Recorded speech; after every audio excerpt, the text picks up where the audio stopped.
Sebelum menonton, jangan lupa like, subscribe, dan tekan tombol lonceng. Selamat menyaksikan. Halo sahabat Eljon, kembali lagi di Eljon Medical Forum bersama saya Cynthia dan kita masih membahas mengenai menjaga mata pada anak, masih bersama dengan Dr. Andreas Surya Anugrah, dokter spesialis mata. Nah, kemudian dokter, kapan dokter anak ini harus melakukan screening mata gitu ya dokter? Entah mungkin karena penggunaan gadget yang berlebihan gitu dan kemungkinan adanya risiko untuk mata minus, kapan sebetulnya yang baik pergi ke dokter mata, dok? Oke, pertanyaannya bagus banget. Ini penting buat orang tua sebenarnya supaya paham ya. Dan ini pertanyaan sering juga ditanyakan. Jadi sebenarnya kalau ditanya kapan memeriksakan mata anak itu sebenarnya yang pertama sejak lahir sebenarnya. Mulai dari lahir itu diperiksakan sekali aja. Terutama bagi yang prematur. Nah, ini sekali lagi nih dicatat nih. Jadi bagi ibu-ibu misalnya moms itu yang bayinya mungkin pada saat proses kehamilan itu kurang bulan, prematur, begitu, khususnya di bawah 32 minggu, itu diperiksakan. Bahkan di bawah 34 minggu juga sebaiknya diperiksakan.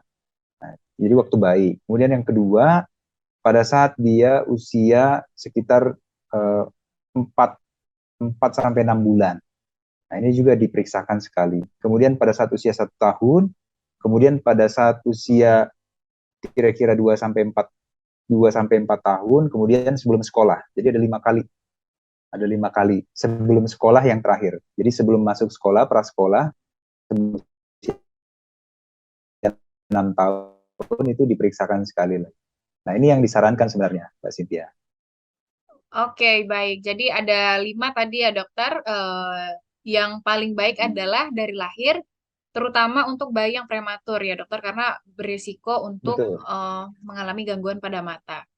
Nah, kemudian tadi penggunaan gadget ini dokter apabila berlebihan dan tidak sesuai tadi antara durasinya, jarak, dan lain-lain ya dokter yang tadi sudah dokter jelaskan, akhirnya menyebabkan mata minus.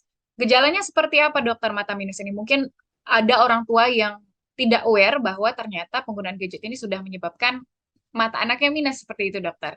Adakah gejala-gejala yang mungkin bisa dilihat sehingga bisa untuk dibawa ke dokter mata gitu, dok? Baik, baik. Oke, Mbak Cynthia. Jadi sebenarnya gejala-gejalanya itu bisa diperhatikan ya. Eh, Biasanya anak itu suka memicingkan matanya, jadi mensipitkan matanya. Jadi begini, nah, begitu. Nah, jadi dia suka fokus-fokusin begitu. Nah, sekalian juga itu tandanya dia sulit memfokuskan, ya, karena yang dilihatnya kurang jelas. Ya. Kemudian bisa juga tandanya anak itu sering eh, merubah-rubah posisi kepalanya. Jadi miring seperti ini, miring seperti itu, atau mungkin agak menunduk. Nah, ini juga menjadi tanda. Kemudian anak melihat setiap hari, setiap waktu kok jaraknya makin dekat. Dia lama-lama kok makin mendekat gitu. Secara tidak disadarinya. Dia makin mendekatkan benda itu atau dia sendiri yang bergerak mendekat. Misalnya TV, televisi kan terlalu besar ya buat dideketin. Jadi dia yang mendekat gitu. Nah, ini juga tanda-tandanya. Kemudian anak yang mungkin bisa apa namanya berekspresi, dia akan mengekspresikan rasa tidak nyamannya. Misalnya kepalanya pusing atau sakit, dia mungkin lapor ke papa mamanya, pusing, sakit gitu ya, sakit kepala. Gitu. Nah, ini juga bisa menjadi tanda-tandanya. Kemudian yang lebih kurang bagus lagi, ketika misalnya kita lihat perubahan pada mata anak kita. Jadi setiap hari kan kita lihat ya, ternyata kok sepertinya mata yang kanan itu lebih lurus daripada yang kiri. Yang kiri agak melenceng keluar sedikit.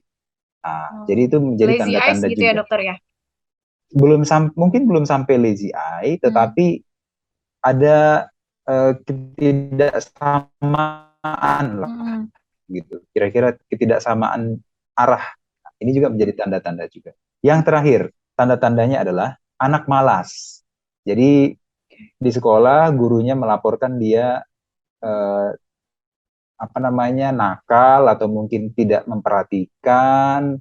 Sebenarnya dia nakal dan tidak memperhatikan karena dia nggak lihat ya, bukan karena dia nakal sebenarnya.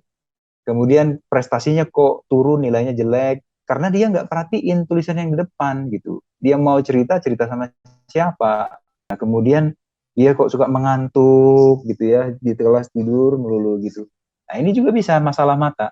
Penelitian ada yang menyebutkan 1 dari 4 anak itu mengalami penurunan prestasi. Ternyata bukan karena IQ, karena kerajinan, bukan, tetapi Karena karena mata masalah ya dok ya? penglihatan. Yes, 1 dari 4 anak. Nah, jadi dalam hal ini sekalian kita singgung pihak sekolah juga, guru itu harus ini juga harus sensitif juga sih melihat murid-muridnya di dalam kelas itu.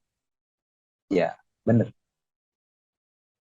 Oke, jadi memang dampaknya juga akhirnya ke prestasi, kualitas dalam menerima pembelajaran guru gitu ya dokter ya. Betul. Oke, tapi apakah bisa disembuhkan dokter kalau misalnya akhirnya sudah minus dengan tanda-tanda yang tadi disebutkan dok? Nah, ini menarik. Ini pertanyaan yang selalu ditanyakan. Jadi, sembuh dalam artian bisa melihat dengan jelas ya.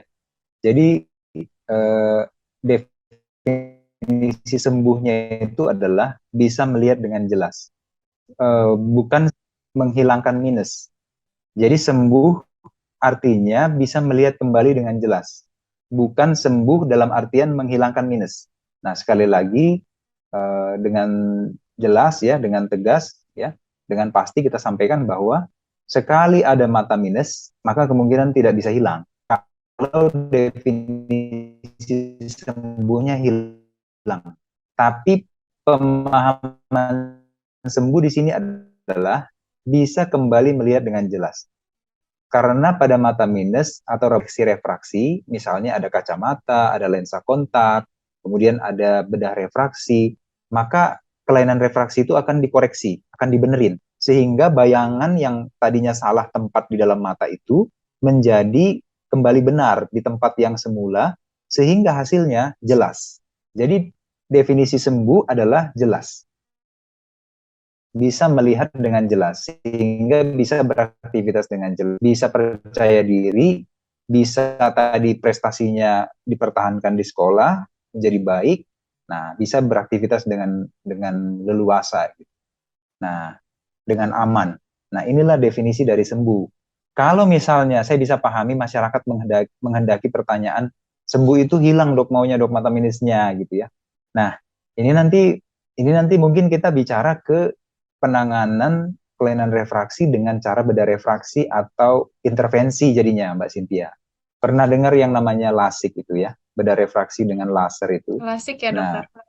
ya Hmm. memang dengan intervensi bedah refraksi itu, yaitu LASIK itu atau Relax Smile sekarang yang terbaru, itu bisa mengkoreksi minusnya, seberapa besar minusnya, hampir mendekati nol ya. Jadi Oke. jadi hilang gitu. Jelas gitu ya dokter ya. Kemudian kacamata otomatis tidak diperlukan. Ya, jelas. Jelas dalam waktu yang singkat, kacamata langsung dilepas. Gitu. Benar memang. Ya mungkin kalau menjawab dalam artian minusnya hilang, itulah jawabannya, bedah refraksi itu, intervensi itu, oleh karena kecanggihan teknologi sekarang ya, syukurnya udah ada. Tetapi ingat, bahwa itu sebelum dilaksanakan, orangnya harus diperiksa dulu. Apakah dia termasuk kandidat LASIK, bedah refraksi, atau bukan. Jadi tidak semua orang bisa dilakukan bedah refraksi itu, atau LASIK itu, tidak semuanya. Kemudian dokter terkait dengan makanan dok, makanan apa dokter yang baik untuk dikonsumsi anak-anak untuk menjaga kesehatan mata? Ya, kalau nutrisi untuk mata itu memang kebanyakan vitamin A ada di dalam sayur-sayuran, khususnya yang daunnya hijau, kemudian wortel juga, ya.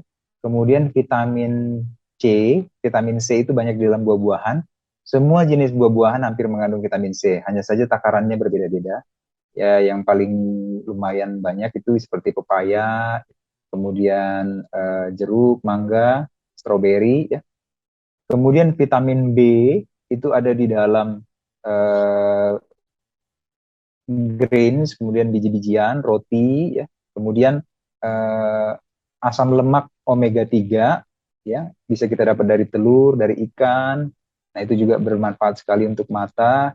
Kemudian vitamin E juga bermanfaat untuk mata di dalam sayur-sayuran, di dalam berbagai jenis makanan. Kemudian ada yang disebut dengan lutein dan zeaxanthin.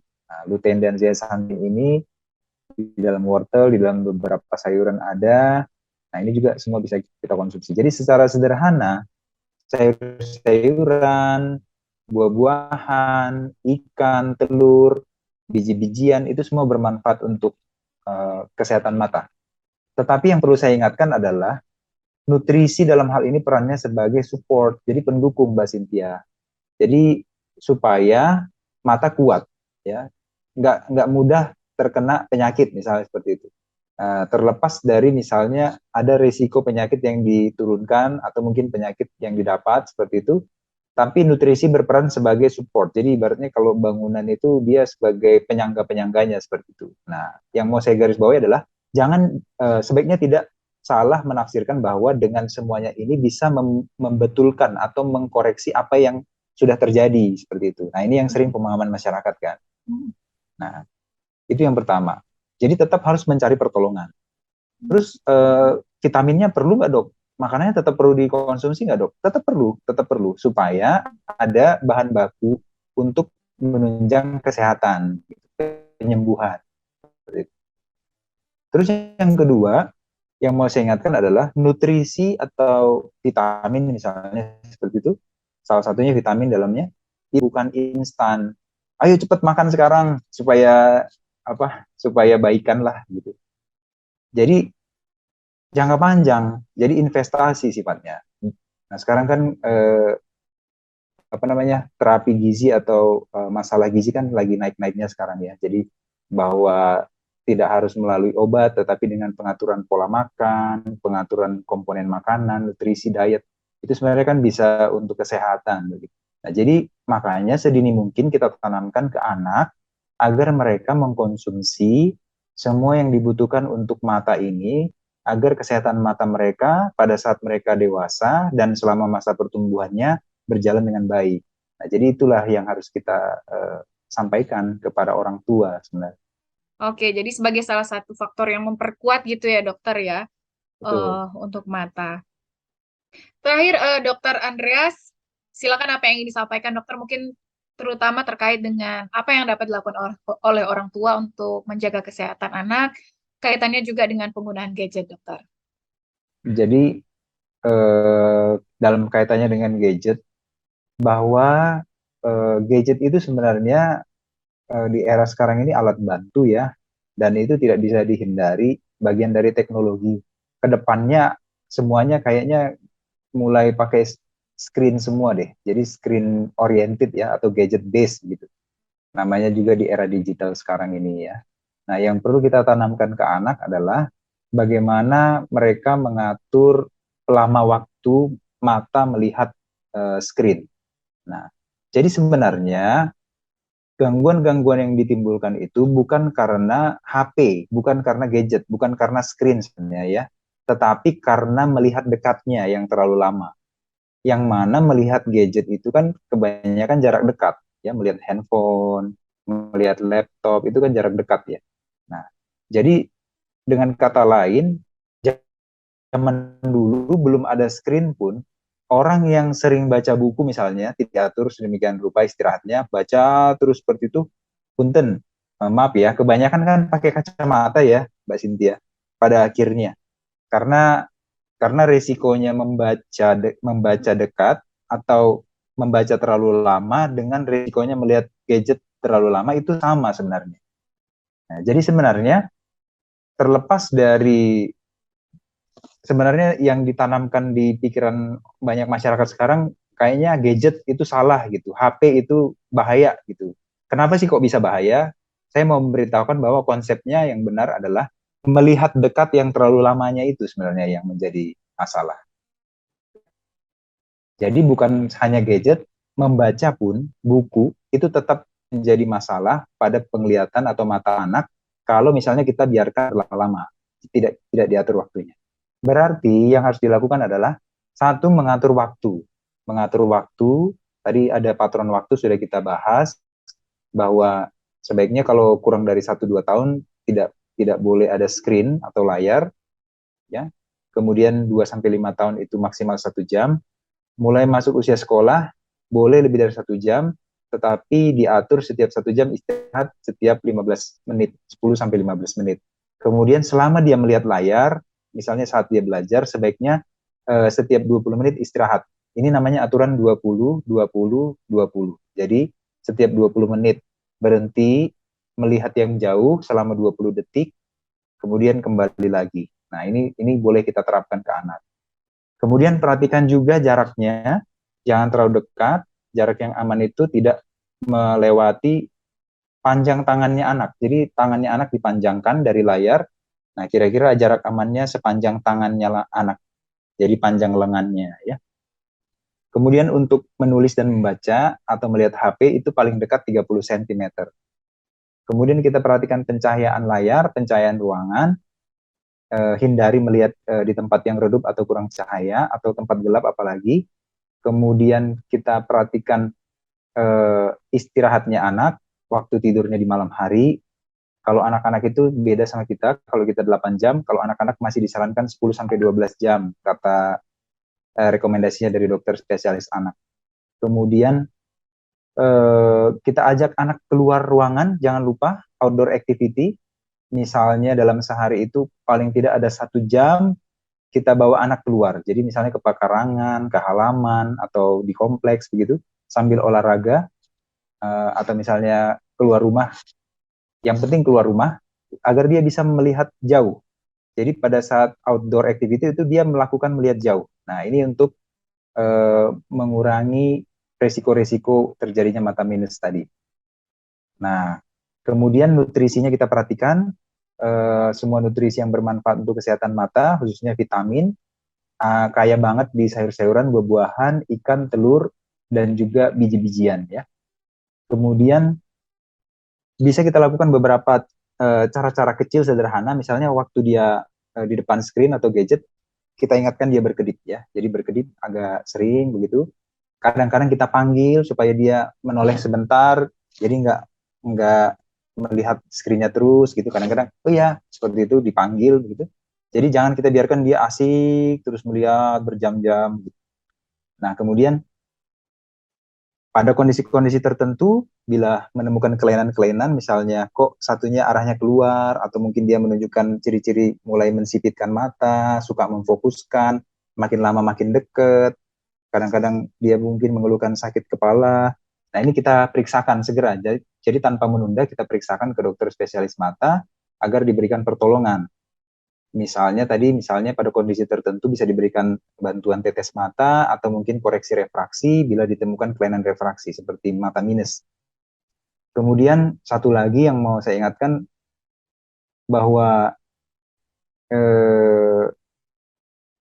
anak-anak itu biasanya tidak bisa mengutarakan apa yang dirasakannya. Jadi kitalah orang dewasa, orang tua yang harus peka dan melihat apa yang terjadi pada anak. Nah, biasanya itulah kesulitannya pada anak-anak, dia tidak bisa mengutarakan apa yang dirasakannya. Dan untuk dalam rangka ini, karena anak-anak itu sulit sekali diketahui ya, Mbak Cynthia, maka ada memang rekomendasi untuk pemeriksaan mata anak.